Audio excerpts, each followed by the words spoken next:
Formula One heads to Barcelona this week. Let's look at the circuit, its history, and things to watch out for this weekend. The Circuit de Barcelona Catalunya is located close to Barcelona. It was built in time for the '92 Barcelona Olympics. The first F1 race was held in '91. Prior to that, other circuits in Spain hosted the Spanish Grand Prix.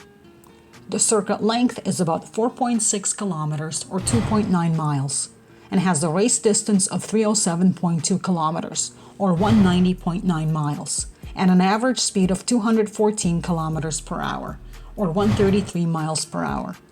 At present, there are 66 laps.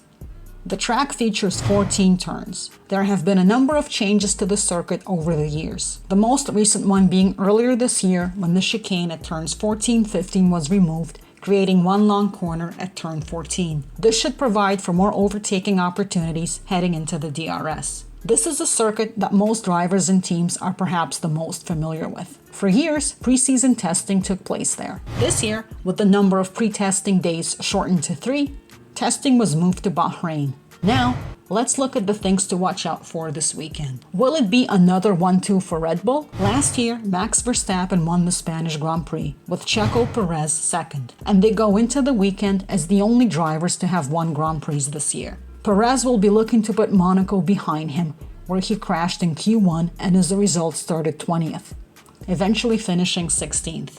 Over the past month, there's been talk of Perez as Verstappen's rival for the World Championship. There were 14 points separating them heading into Monaco. Now, the gap has widened. The Catalunya circuit is a special place for Verstappen.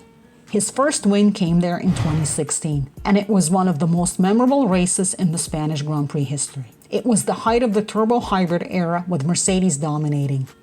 Verstappen qualified fourth behind the two Mercedeses of Hamilton and Rosberg and Red Bull teammate Ricciardo.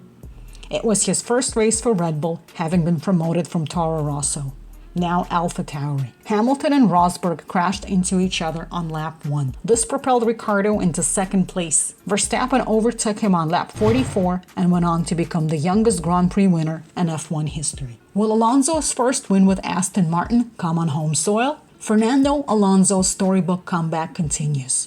He clinched his first second-place finish last weekend in addition to his 4 third-place finishes this year. He is a 2-time winner in Spain and last year finished 9th with Alpine. Alonso's teammate Lance Stroll will be looking to improve on last week's performance. He retired on lap 53 with brake problems. Some have questioned his form and results. He is currently 8th in the standings, 66 points behind Alonso. And Alonso defended his teammate this week. He has been very unlucky the last 2 events.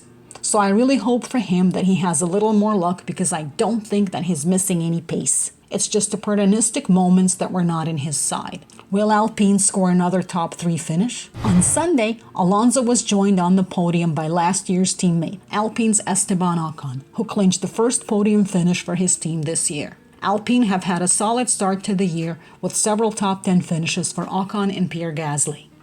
The team is currently 5th in constructor standings with 35 points. 45 behind Ferrari. Potential dark horses? Mercedes debuted their new side pod design in Monaco and will unveil further upgrades this weekend. Lewis Hamilton and George Russell finished 4th and 5th in Monaco respectively. Russell will be looking to forget Monaco where he was on track for 3rd place when he locked up and then collided with Perez. Mercedes are currently 3rd in constructor standings, 1 point behind Aston Martin. Ferrari are also bringing upgrades to Spain. Rumored among them are the new side pods. They're currently atop the midfield, 4th in constructor standings with 90 points. Charles Leclerc and Carlos Sainz finished 6th and 8th in Monaco respectively. Spaniard Sainz will certainly be hoping to score a win on home soil. Ferrari hold the constructors' record for most Grand Prix wins in Catalunya at 12. The Spanish Grand Prix takes place on Sunday, June 4th. Hope this video helped you get ready for the Spanish Grand Prix. Thanks for watching. Make sure to like this video and consider subscribing to the channel for more great F1 content.